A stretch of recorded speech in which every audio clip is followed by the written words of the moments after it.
What's up, YouTube? Check this out. I don't found another one. Man, I've been trying to find the scariest, most interesting videos on YouTube. Please get in the comment section and let me know what other ghostly reactions y'all want to see. But this one right here seemed to be one of them ones. 3 creepy true horror stories. It's got to be crazy. Anything like this, man, I'm telling you, the last one I did, that thing, if you ain't seen that, hey, go check it out ASAP. It was crazy. But we about to hop into this 3 creepy true horror stories. I don't know what they're about. I'm excited, because like I said before, when I started my other YouTube channel, I wanted to do this. So I decided to start a new channel so I can do it. If y'all like the content, most definitely give it a thumbs up. Hit that notification bell so you can be notified every time I upload.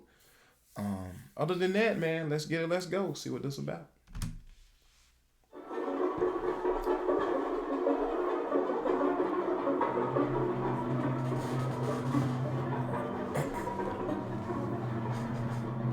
I was house sitting for my grandma one weekend while she went to Florida with some of her church friends. I was sleeping in the guest bedroom next to her room. The guest bedroom always had 2 twin beds inside of it that my brother and I would sleep in when we had sleepovers at our house. I took the bed next to the window, but before getting into bed, I checked all the doors making sure they were locked. When I did get into bed, it was early, and I didn't actually go to sleep for a while. There wasn't much to do at my grandma's house. I was just on my phone for an hour or 2, watching videos, texting people, whatever. That's when I thought I could start hearing someone's voice outside. It sounded like a woman's voice, saying hello. I left the bedroom and inched my way closer to the front door, moving slow because I was trying to listen. Hello? Oh, hell no. It was a woman's voice, just going hello like every 10 seconds. As I got closer to the front door, I realized that's where it seemed to be coming from. My grandma's door doesn't have a peephole, but the windows in her dining room gave a clear view of the front porch, so I went over to that window to attempt to get a view of who was out there. I tried peeking my head in between the plastic blinds without making it obvious, but I guess I didn't do a good job of that, because when I looked, I did see a woman on my grandma's stoop. Man. And she was looking right at me, as if she... Oh, hell nah. I don't know what the hell I don't got myself into doing these scary ass creepy fucking videos. I don't, YouTube. But I'm gonna do it anyway, man. Cause like I say, man, I always been fascinated with this type of stuff. Man, but doing it by myself, this is creepy as hell. I'm being honest with you, man. No cap. This is crazy. I was going to be looking through those blinds. Once again, she said hello, with some freakish smile on her face. This woman was older, but don't picture her as some innocent-looking, small old lady. She looked like she was maybe late 50s, early 60s, and something about her face just skeeved me out. I moved away from the window and thought maybe it was one of my grandma's friends. It was midnight, though. Why would anyone come to the door this late? And why wouldn't she knock or ring the bell? Why was she just standing out there going hello over and over? I was genuinely unsettled. I just went back to the guest bedroom and shut the door. Now with the door shut as opposed to before, I couldn't hear that woman anymore. Maybe it was that, or she just decided to leave. I started texting everyone about it, my sisters, my friends, telling them how bizarre it was. But a good amount of time passed in silence, and I was starting to calm down. My sisters were telling me to call Grandma, but there was a 0% chance she was awake, and she barely ever even checked her cell phone anyway. Just like that, something broke the silence. A banging at the window. Man. Not a knocking or tapping, banging. I felt that fierce pain in my chest area as my body entered that fight or flight mode. Oh my Shortly God. after the banging stopped, I heard that familiar voice say hello. With that boost of adrenaline, I guess I had the extra confidence to grab the blinds and push it up. There I was, face to face with this horrifying older lady, with only a thin layer of glass between us. I screamed at her smiling, gross face, "I'm calling the cops." I pulled the blind back down and ran back outside to the living room. I looked around the house, then ran upstairs to box myself into the upstairs guest bedroom. I didn't want to actually call the cops. I don't know why. I wanted to just wait it out. I crawled into the bed in the upstairs guest bedroom and tucked myself under the covers. Fuck that. I'm gonna call the cops, and then I'm gonna wait out and do all that shit while they on the way there. This shit crazy. A couple hours later, I was still awake, and I finally only then went back downstairs to look outside each window. That freaky old lady seemed to be gone. The next morning, I called my grandma and told her what happened. She started yelling into the phone, clearly panicking and distressed. She told me how a few days earlier, she was being watched in the grocery store by some woman about 10 years younger than her, who just kept smiling at her for no reason. Man. I told her to calm down. I didn't entirely know whether to correlate the two or not, but when we eventually got off the phone with each other, I did have to give it a second thought. My grandma is 75, and she has lost a bit of her wits, so I do have to take some of the things she says with a grain of salt. But the way she yelled into the phone about the woman in the store really gave me the chills, and I still wonder if it could have been the same person. Man. That shit was crazy, man. This Mr. Nightmare is off the chain already. Like, I'm really getting chills like doing these videos for y'all. This is crazy to me, man, but I love doing it though. This is crazy. Story number 2. My name is Nicholas. I'm currently a freshman at Syracuse University, which doesn't exactly sit in the safest area. I just went through a breakup with my first girlfriend, so I started getting back into the online dating scene. I was using the app Hinge when I found some blonde girl named Stephanie who I really connected with. She also went to Syracuse. We both like to read, go to the movies, we even have the same sense of humor. I suggested we go on a movie date, and she said she'd love to. She told me to meet her at some specific point near campus and she'd pick me up. So, around 9 o'clock, I waited on some corner of a normal neighborhood block, waiting for Stephanie. She asked me to share my location with her, and so I did. A few minutes later, I saw a car turn down the street and start approaching me. Then it stopped in front of me, and the driver rolled down the window. It wasn't Stephanie though, but some old random guy. He asked what I was doing alone out here, which was insanely weird first of all. Then I said I was waiting for someone. He asked if I was waiting for Stephanie, and I said yeah, how'd you know? He said he was Stephanie's father, and told me to hop in so he could give me a ride to her. I took a good look at him. No. And he looked a little old to be her father, to be honest. I'm no idiot when it comes to sketchy situations, so I said in a firm voice, "Why didn't you tell me you'd be picking me up?" He claimed he didn't trust a random guy meeting up with his daughter, and wanted to meet me first. I took another good look at the man and didn't say anything. I simply started walking away in the opposite direction from where his car was facing. He started yelling hey hey, sounding surprised that I was just walking away like that, but I've heard way too many kidnapping stories to know where this could potentially go.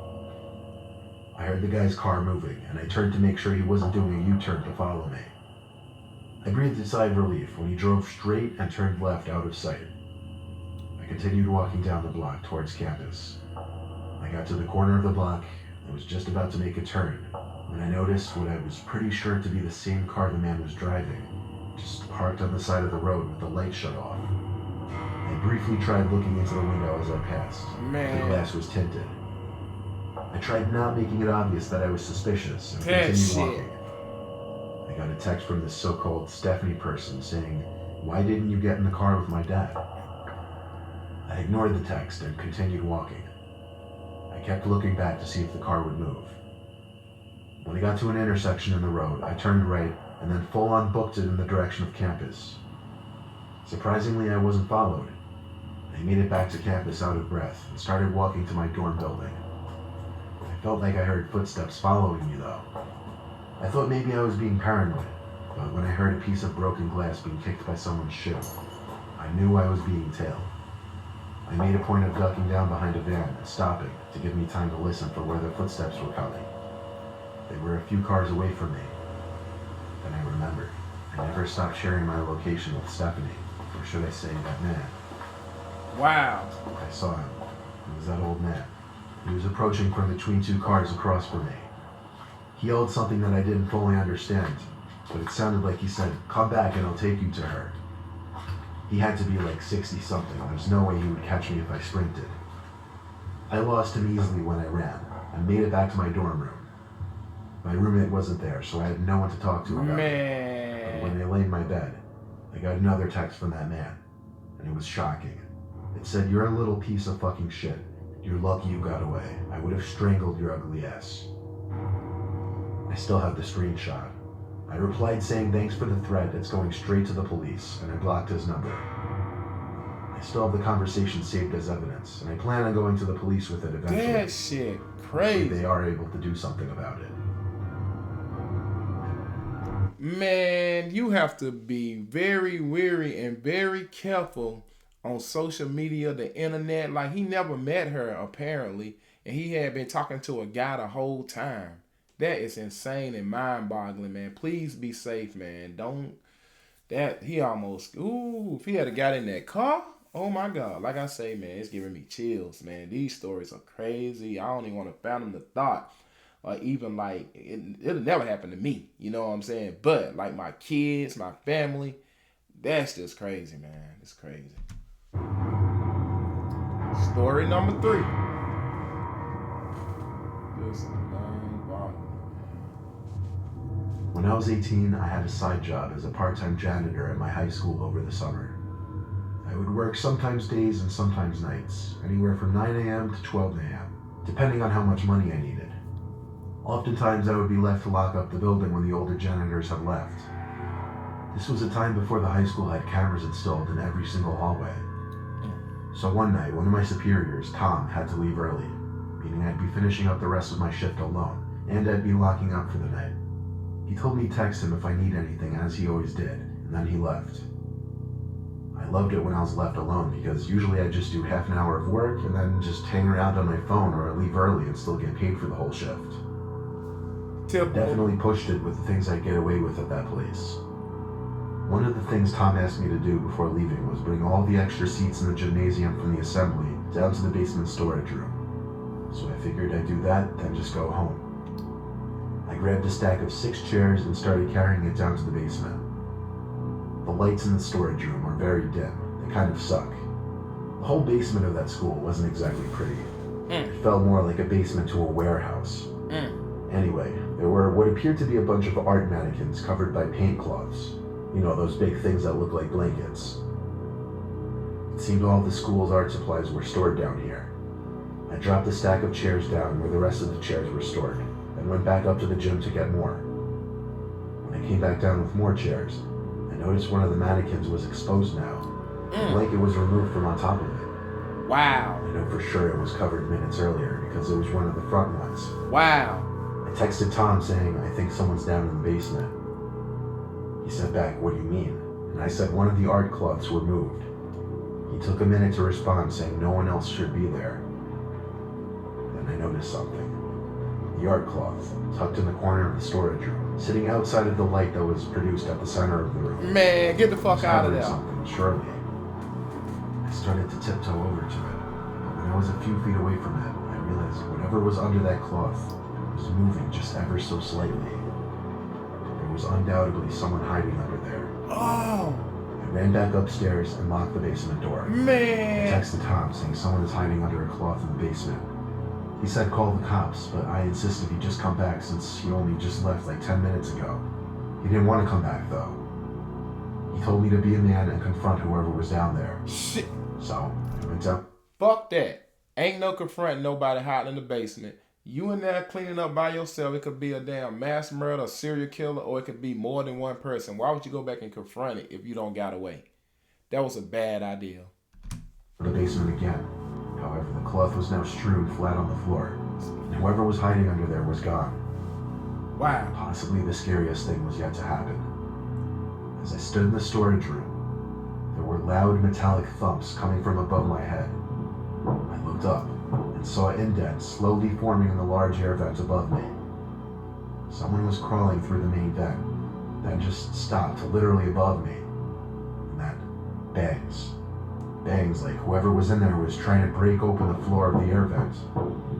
I didn't know what was happening, but I was officially done with this. Yeah. I ran up the stairs, locked up the school, and went home. Damn right.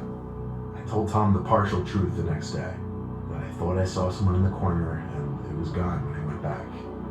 And I claimed there was nothing else I could say. Thank God it was my last week there, so it wasn't my concern anymore.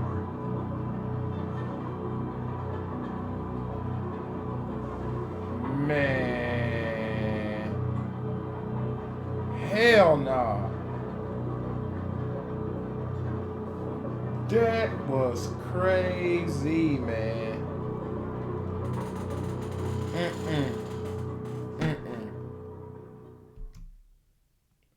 Hey, that story right there. Stranger things have happened though. But nah. I definitely would have quit. Without question. Like, nah, I don't care if I ain't got nothing but 2 days. One day, I ain't going back no more because that was too bizarre. And then he could see somebody underneath a sheet just sitting there hiding. It could have been anybody. Somebody could have been living down there in the basement. That's what I'm thinking to myself. They been there the whole time. That's where they live. And they was just trying to get away. Maybe got stuck and started banging. Like, yeah, but somebody was definitely living in the basement. That's what I was thinking. And they could have killed him and then just left. And they ain't got no cameras. They ain't got nothing. Like, yeah, that was a pretty bizarre story. But get in the comment section. Let me know what y'all think about this. What do you think it was? What it could have been? Y'all like the reaction? Let me know. Let me know what y'all want to see next. Get in the comment section and leave some video ideas that y'all want to see. I know it's a lot of ghost videos out there, but let me know the good ones that y'all like seeing, the ones that I should react to. Yeah.